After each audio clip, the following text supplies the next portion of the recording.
গুটকা থেকে নিয়ে, পান থেকে নিয়ে, বিড়ি থেকে নিয়ে, তামাক থেকে নিয়ে আমরা খাচ্ছি। আর খেতে খেতে যখন মাগরিবের আজান হলো, আবার সেই বিড়ি টানতে টানতে মসজিদের বারান্দায় গিয়ে বিড়ি ফেলে উজুখানায় বসে গেলাম। তামাক মুখে ভরা আছে, আজান হয়ে গেল, আবার আমরা তামাকটাকে নিয়ে উজুখানাতে ফেলছি। জর্দা দিয়ে পান খাচ্ছি, জর্দা পান চিবাতে চিবাতে চিবাতে গিয়ে আমার যখন শেষ হয়ে গেল তখন আমি উজুখানাতে ফেলছি। আচ্ছা ভাই, আপনাকে প্রশ্ন করি, পেঁয়াজ হালাল না হারাম? পেঁয়াজটা হালাল না হারাম? কথা বলবেন। হ্যাঁ, পেঁয়াজ হারাম? একজন মাওলানা আওয়াজ করছে পেঁয়াজ খানা হারাম হে, তো নুসুনা করছে পেঁয়াজ খানা হারাম হে। পেঁয়াজ মানে সুদ, সুদ খাওয়া হারাম, তো উল্টা শুনছে পেঁয়াজ মানে পেঁয়াজ, পেঁয়াজ খাওয়া হারাম। পেঁয়াজ রসুন হচ্ছে আল্লাহর সৃষ্টির মধ্যে, আল্লাহ তৈরির মধ্যে একটা হচ্ছে পেঁয়াজ এবং রসুন, যেটাকে আমরা তরকারি দিয়ে খাই, এটা হালাল। সেই হালাল বস্তু, হালাল জিনিসটাকে আল্লাহ তাবারক ওয়া তাআলা বলছেন যারা কাঁচা পেঁয়াজ কাঁচা রসুন খাবে সেই খাবারটা খেয়ে তোমরা মসজিদে যেও না। এটাকে বললেন আল্লাহ রাব্বুল আলামিনের নবী বলছেন যে আল্লাহ তাআলা বলছেন, আল্লাহ নবী বলছেন যে আমার উপদেশ তোমাদের কাছে, আদেশ এটা যে তোমরা আমার মসজিদের নিকটে যেও না কাঁচা পেঁয়াজ কাঁচা রসুন খেয়ে। যে নবী আমার আপনাকে উপদেশ দিচ্ছেন, আদেশ করছেন কাঁচা পেঁয়াজ কাঁচা রসুন খেয়ে মসজিদে যাওয়া যাবে না, তাহলে তামাক বিড়ি গুটকা খেয়ে যাওয়াটা সুন্নাত। অতি শীঘ্রই আপনাকে বর্জন করতে হবে, যেটা আল্লাহ তাআলার নবী বলছেন কুল্লু মুসকিরিন খামরুন, প্রত্যেক নিষেধাজ্ঞার দ্রব্য হারাম, সেটা অবশ্যই আপনাকে ত্যাগ করতে হবে। আমরা ভাবছি যে সময় আছে, ছেড়ে দিব।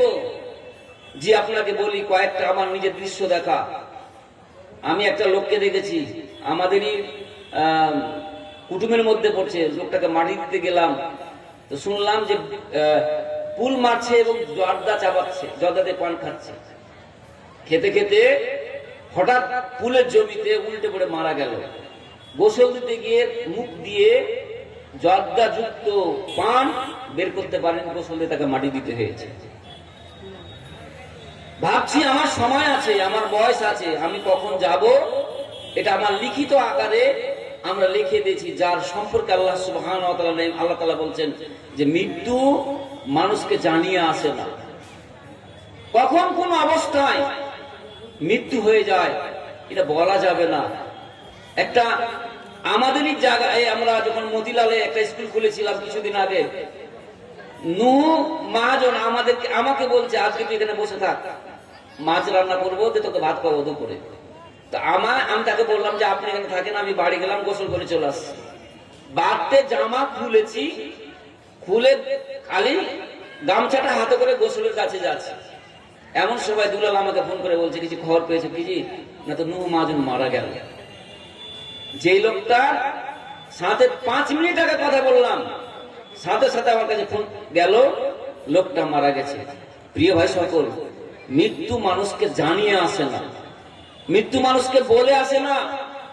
আল্লাহ তাবারক ওয়া তাআলা বলছেন বান্দা হাজারো সামান গুনাহ করে নিয়েছো, আমি যে রাহমাতুল আলামিন, কত দয়াময় কত রহমান, আমি যে কত আল্লাহ দয়াবান, আমি দয়ার ঝুলি নিয়ে তোমাদের খাড়া আছি।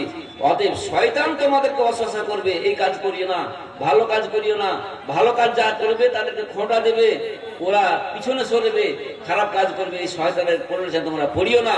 আল্লাহ তাবারক ওয়া তাআলা আমাদেরকে কতগুলো জিনিস থেকে বাঁচতে বলেছেন।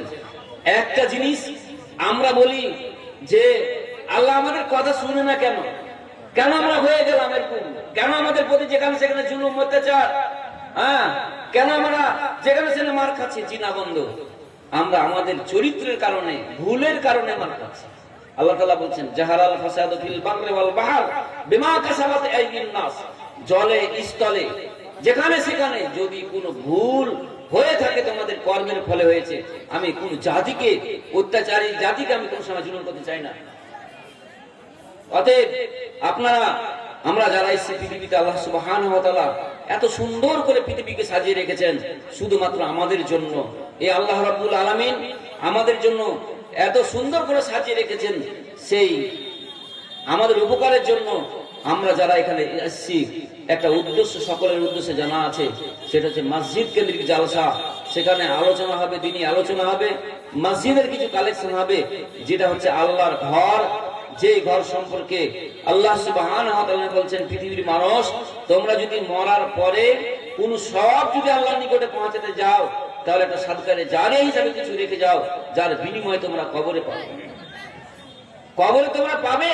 পৃথিবীর অ্যাকাউন্ট মরার সাথে সাথে বন্ধ হয়ে যায়, সে কবরে যাওয়ার পরে সাথে সাথে দুনিয়ার আমল বন্ধ হয়ে যাও, আপনার আমার আমল বন্ধ হয়ে যাবে। কিন্তু তিনটা বিষয় আছে, যে তিনটা বিষয়ের ক্ষেত্রে আল্লাহ রাসূল বলছেন, যেটা মানুষ যদি পৃথিবীতে করে যায় কবরে আমল পৌঁছতে থাকে। বনি আদম মাল মাল মাল বলে, এটা আমার মাল, এটা আমার মাল, এটা আমার মাল, এটা আমার অর্থ, এটা আমার সম্পদ।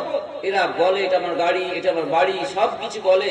আল্লাহ রাসূল জনাবে মুহাম্মদ সাল্লাল্লাহু আলাইহি ওয়াসাল্লাম বলেছেন, বনি আদমের মাল হচ্ছে তিনটি, যেটা খেলো একটা মাল তার জন্য, যেটা পরিধান করলো এটা একটা মাল তার জন্য, এবং যেটা মাল আল্লাহর রাস্তায় খরচ করলো সেটা তার মাল। প্রিয় ভাই সকল, আপনি যখন মরে যাব, মসজিদে 5 ওয়াক্তের আজান হয়, 5 ওয়াক্তের আজানে মানুষদেরকে আহ্বান করা হয়।